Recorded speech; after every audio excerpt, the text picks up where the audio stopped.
Hello students, আজকে আমরা নিয়ে এসেছি আমাদের পরিবেশ ক্লাস 5 এর তার প্রথম পর্বের যে পরীক্ষা ফার্স্ট ইউনিট টেস্ট 2026 সালে যে এপ্রিল মাসে হবে তার উপর নমুনা প্রশ্নপত্র। আমাদের পরিবেশের উপর নমুনা প্রশ্নপত্র প্রথম টার্মের জন্য। কি প্রশ্ন নিয়ে এসেছি দেখো, 20 নম্বরের প্রশ্নপত্র নিয়ে এসেছি তোমাদের জন্য। প্রথমে দিয়েছি টিকমার্ক এমসিকিউ, তারপরে দিয়েছি শূন্যস্থান, তারপরে দিয়েছি কথায় লেখা, আর শেষে দিয়েছি ছোট প্রশ্ন, তারপর দিয়েছি একটু বড় প্রশ্ন। তাহলে আমরা প্রশ্নের দিকে যাই। আর এই প্রশ্নটা তোমরা ডেসক্রিপশন বক্সে পেয়ে যাবে পিডিএফ আকারে। ফ্রি ডাউনলোড তোমরা করতে পারবে, ওখান থেকে ডাউনলোড করে প্রশ্নটা প্রিন্ট করে নিয়ে তোমরা প্র্যাকটিস করবে। প্রশ্ন যত প্র্যাকটিস করবে পরীক্ষার রেজাল্ট তত ভালো হবে। তাহলে দেখি প্রশ্নটা কি দিয়েছি। দেখো, 1 নম্বর প্রশ্ন দিয়েছি 10টা, হাফ নম্বর করে 5 নম্বর। তো এখানে 10টা প্রশ্ন আছে, আমি তোমাদের একটু বড় করে দেখাই। দেখো, 1 নম্বর প্রশ্ন হচ্ছে 1-এর 1 যে হৃৎপিণ্ডের শব্দ বোঝা যায় যে যন্ত্রে, তা হলো থার্মোমিটার, স্টেথোস্কোপ, ব্যারোমিটার না ফটোমিটার। সঠিক উত্তর দেখো স্টেথোস্কোপ হচ্ছে সঠিক উত্তর। 1.2 বেশি পুড়ে গেলে রোগীকে বাড়িতে, হাসপাতালে, অফিসে নিয়ে যাওয়া উচিত। তাহলে বেশি পুড়ে গেলে রোগীকে কোথায় নিয়ে যাবে? সঠিক উত্তর দেখো হাসপাতালে। এবার 3 নম্বর প্রশ্ন দেখি আমরা। 3 নম্বর প্রশ্ন হচ্ছে যে জীব হলো প্রকৃতপক্ষে এক প্রকার স্নায়ু, পেশি, অস্থি না তরুণাস্থি। জীব হলো প্রকৃতপক্ষে এক প্রকার স্নায়ু, পেশি, অস্থি না তরুণাস্থি। অর্থাৎ সঠিক উত্তর হচ্ছে দেখো পেশি। কেন? দেখো, স্নায়ু কেন নয়? যে স্নায়ুর সংকেত আদান প্রদান করে, যেমন স্বাদের সংকেত মস্তিষ্কে পাঠানো, কিন্তু জীব নিজে কোনো স্নায়ু নয়। তো অস্থি বন কেন নয়? এটি হাড়ের মতো শক্ত নয়, সেজন্য এটা হবে না, অপশনটা হবে না। তরুণাস্থি কেন নয়? এটি কান বা নাকের ডগার মতো তরুণাস্থি দিয়েও গঠিত নয়। তাহলে সঠিক উত্তর হচ্ছে পেশি। পরের প্রশ্ন 4 নম্বর 1.4 1-এর 4 আমাদের শরীরের বর্ম হলো মাথা, চুল, চামড়া, হাড়। সঠিক উত্তর দেখো চুল। পরের প্রশ্ন দেখি আমরা 5 নম্বর প্রশ্ন যে সাঁতরাগাছি ঝিল অবস্থিত হাওড়া, পুরুলিয়া, কোচবিহার জেলায়। সঠিক উত্তর দেখো হাওড়া।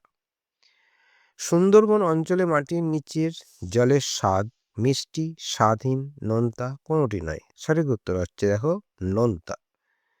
7 নম্বর প্রশ্ন অর্থাৎ 1-এর 7 1.7 যে একটি শিকারী মাছ, অর্থাৎ যে শিকার করে অন্য মাছকে যে খায়, একটা শিকারী মাছ হলো কাতলা, মোরা, ল্যাটা, বাটা। সঠিক উত্তর দেখা হচ্ছে ল্যাটা। সজারু কাঁটা কিসে রূপান্তর? Very important. সজারু কাঁটা কিসে রূপান্তর? ত্বক, লোম, পালক। সঠিক উত্তর দেখো লোম। এবার 1.9 যাব আমরা যে মানবদেহে কোমর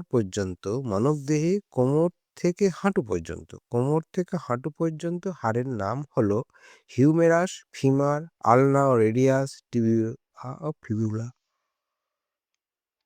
সঠিক উত্তর কোনটি হবে? দেখো ফিমার। কোমর থেকে হাঁটু পর্যন্ত যে হাড়, সেখানে একটাই হাড় থাকে, সেটা হচ্ছে ফিমার। 1.10 আমাদের দেহের ত্বকের স্তর 1টি, 2টি, 3টি না 4টি। দেখো এখানে করেছি 2টি। কেন? দেখো যে মানুষের চামড়া বা ত্বকের 2টি প্রধান স্তর, একটা হচ্ছে এপিডার্মিস, একটা হচ্ছে ডার্মিস। এপিডার্মিস কি? এপিডার্মিস এটি ত্বকের একেবারে উপরে বা বাইরের স্তর। আর ডার্মিস হচ্ছে যে এপিডার্মিসের ঠিক নিচে থাকে ভিতরের স্তর, যেখানে রক্তনালী, স্নায়ু এবং ঘর্মগ্রন্থি থাকে। কি থাকে? ঘর্মগ্রন্থি থাকে। বোঝা গেছে ব্যাপারটা? বেশ। তাহলে আমাদের 1 নম্বর যে 10টা প্রশ্ন ছিল সেটা আমাদের শেষ হলো। এবার আমরা যাচ্ছি 2 নম্বর প্রশ্নে। শূন্যস্থান পূরণ করো। এখানে দিয়েছি 10টা, হাফ নম্বর করে। দেখি, এক হৃৎপিণ্ড হলো ড্যাশ ছড়িয়ে দেওয়া পাম্প। কি? না তো রক্ত ছড়িয়ে দেওয়া পাম্প। 2 ড্যাশ একটি জলবাহিত রোগ। তাহলে জলবাহিত রোগ কি কি? না তো কলেরা জলবাহিত রোগ, টাইফয়েড জলবাহিত রোগ। তোমরা যে কোনো একটা লিখতে পারো, জলবাহিত রোগের নাম যে কোনো একটা দিতে পারো। কলেরা দিতে পারো, টাইফয়েডও দিতে পারো। ড্যাশ মজবুত করার জন্য ক্যালসিয়াম দরকার।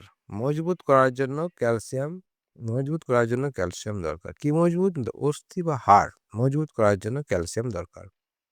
ড্যাশ নামের একটি জিনিসের জন্য চামড়ার রং কালো হয়। কি জিনিসের নাম? না এখানে দেখো, মেলানিন।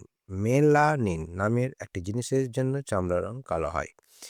2.5 কাঁধ থেকে কনুই পর্যন্ত হাড়টির নাম। কাঁধ থেকে কনুই পর্যন্ত হাড়টির নাম কি? না তো হিউমেরাস। কাঁধ থেকে কনুই পর্যন্ত হাড়টির নাম হিউমেরাস।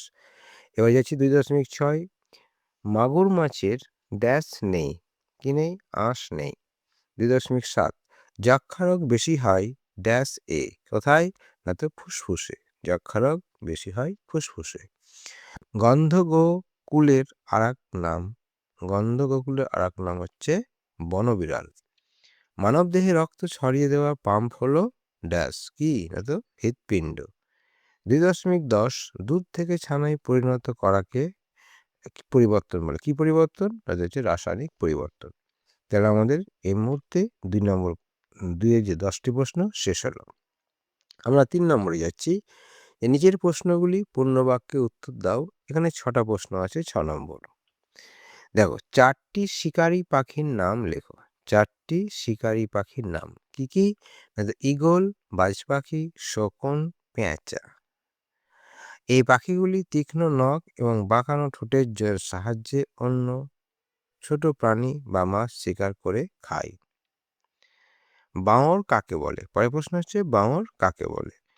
দেখো, সমভূমি সংজ্ঞাটা দেখো। বাঁওড় কাকে বলে? যে সমভূমি অঞ্চলে নদী যখন খুব এঁকে মেঁকে চলে, তখন কোনো এক সময় নদীর বাঁকগুলি বা বাঁকটি মূল নদী থেকে বিচ্ছিন্ন হয়ে যায়। এই বিচ্ছিন্ন অংশটি যখন বদ্ধ জলাভূমিতে পরিণত হয়, তখন তাকে বলে হয় বাঁওড়। আকৃতি হচ্ছে যে এটি দেখতে অনেকটা ঘোড়ার খুরের মতো।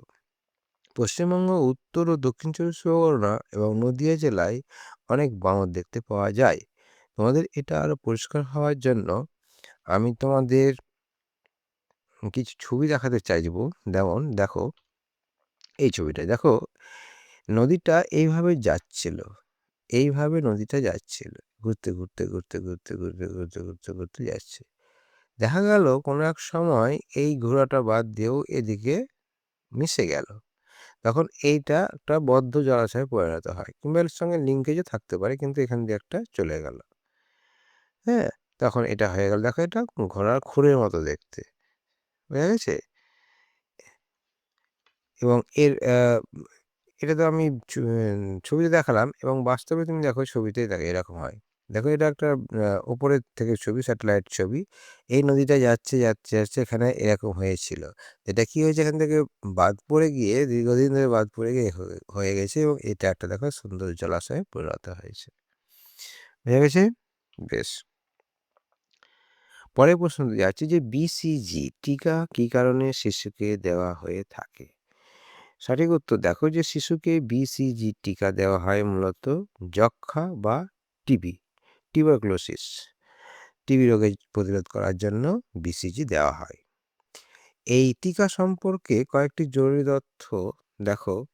পুরো নাম হচ্ছে BCG, পূর্ণ নাম হলো ব্যাসিলিয়াস ক্যালমেটি গ্রোনিয়া, ক্যালমেট গেরিন, ব্যাসিলাস ক্যালমেট গেরিন। কখন দেওয়া হয়? যে সাধারণত শিশু জন্মানোর পরপরই বা জন্মের 1 বছরের মধ্যে এই টিকা দেওয়া হয়। এই সুরক্ষা কি? এই টিকা শিশুকে যক্ষার মারাত্মক ধরনগুলো যেমন টিবি, মেনিনজাইটিস থেকে রক্ষা করে। কি চিহ্ন? এই টিকাটি সাধারণত বাম হাতের উপরের অংশে দেওয়া হয়, এবং টিকা দেওয়ার জায়গায় একটি ছোট্ট স্থায়ী ক্ষত বা চিহ্নের সৃষ্টি হয়, যা দেখে বোঝা যায় যে শিশুটি টিকা পেয়েছে। বুঝা গেছে? 3.4 প্রশ্ন হচ্ছে যে মানবদেহের সবচেয়ে বড় অস্থির নাম লেখো। মানবদেহের সবচেয়ে অস্থির নাম হচ্ছে যে ফিমার। ঠিক আছে? মানবদেহের সবচেয়ে বড় অস্থির নাম হচ্ছে ফিমার। পরের প্রশ্ন, যে নিচের প্রশ্নগুলি পূর্ণবাক্যে উত্তর হতো। 5 নম্বর প্রশ্ন, যে মানবদেহে ত্বকের কাজ কি? মানবদেহে ত্বকের কাজ। ত্বকের কাজ দেখো, প্রধান কাজগুলি নিচে আলোচনা করা হলো। 1 হচ্ছে সুরক্ষা, 2 হচ্ছে তাপমাত্রার নিয়ন্ত্রণ, 3 নম্বর হচ্ছে স্পর্শ অনুভূতি, 4 নম্বর হচ্ছে রোদ থেকে সুরক্ষা ও ভিটামিন তৈরি। 5 নম্বর হচ্ছে বর্জ্য নিষ্কাশন। তাহলে একটু করে দেখো, পয়েন্টগুলো তোমরা লিখে দেবে, কাজগুলো। কাজগুলো যদি তোমরা পারো, সুরক্ষা, প্রোটেকশন, তার সম্বন্ধে 1 লাইন লিখতে, তাহলে খুবই ভালো হয়। যেমন বলেছে যে ত্বক শরীরের ভেতরের নরম অংশকে বাইরে আঘাত থেকে রক্ষা করে। এটা কেউ লিখবা। এটি ক্ষতিকারক জীবাণু, ব্যাকটেরিয়া এবং ধুলোবালিকে শরীরের ভেতরে ঢুকতে বাধা দেয়। 2 নম্বর হচ্ছে তাপমাত্রা নিয়ন্ত্রণ, টেম্পারেচার রেগুলেশন। আমাদের শরীরে তাপমাত্রা স্বাভাবিক রাখতে ত্বক বিশেষ ভূমিকা নেয়। 3 স্পর্শ অনুভূতি, সেন্সেশন। ত্বক অসংখ্য সূক্ষ্ম স্নায়ু থাকে। এদের মাধ্যমে আমরা ঠান্ডা, গরম, ব্যথা, চাপ ও কোনো কিছুর স্পর্শ অনুভব করতে পারি। 4 হচ্ছে রোদ থেকে সুরক্ষা ও ভিটামিন ডি তৈরি। সূর্যের অতিবেগুনি রশ্মি, আল্ট্রাভায়োলেট রে থেকে শরীরকে রক্ষা করতে ত্বকে মেলানিন সাহায্য করে। আবার সূর্যের আলোর উপস্থিতিতে ত্বক আমাদের শরীরে অতি প্রয়োজনীয় ভিটামিন ডি তৈরি করে।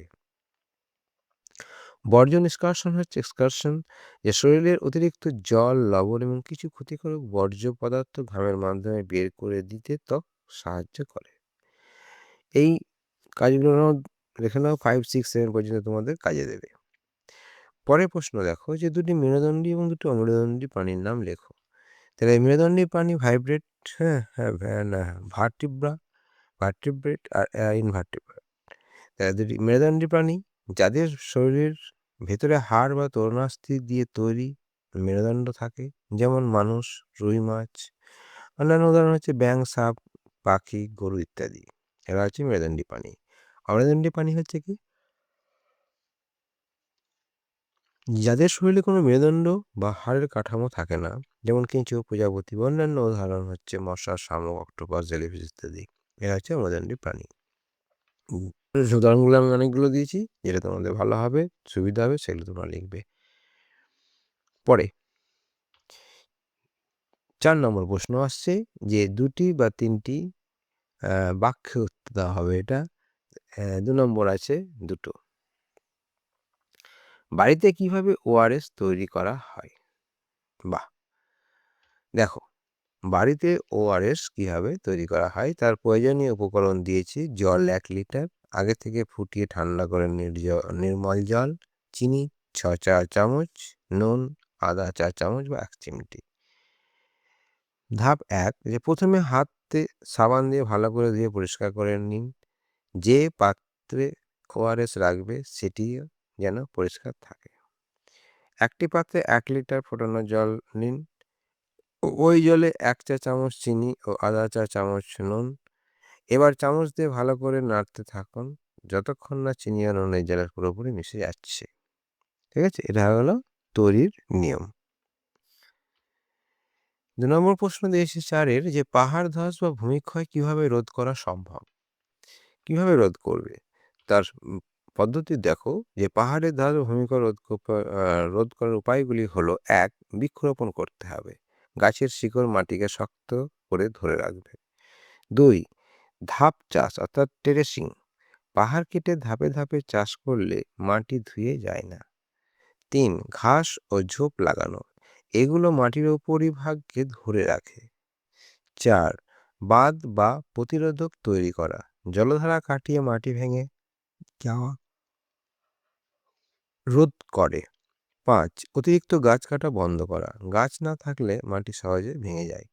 তাহলে এই হলো তোমাদের আমাদের পরিবেশ বইয়ের ওপর প্রথম পর্বের পরীক্ষার নমুনা প্রশ্নপত্র। তোমাদেরকে সবাইকে ধন্যবাদ। তোমরা এটা প্র্যাকটিস করবে এবং ডেসক্রিপশন বক্স থেকে অবশ্যই প্রশ্নটা পিডিএফ যেটা দেওয়া আছে, ডাউনলোড দেওয়া আছে, সেটা তোমরা ডাউনলোড করে প্রিন্ট করে নেবে এবং সেখান থেকে প্র্যাকটিস করবে। ভালো থেকো, বাই বাই।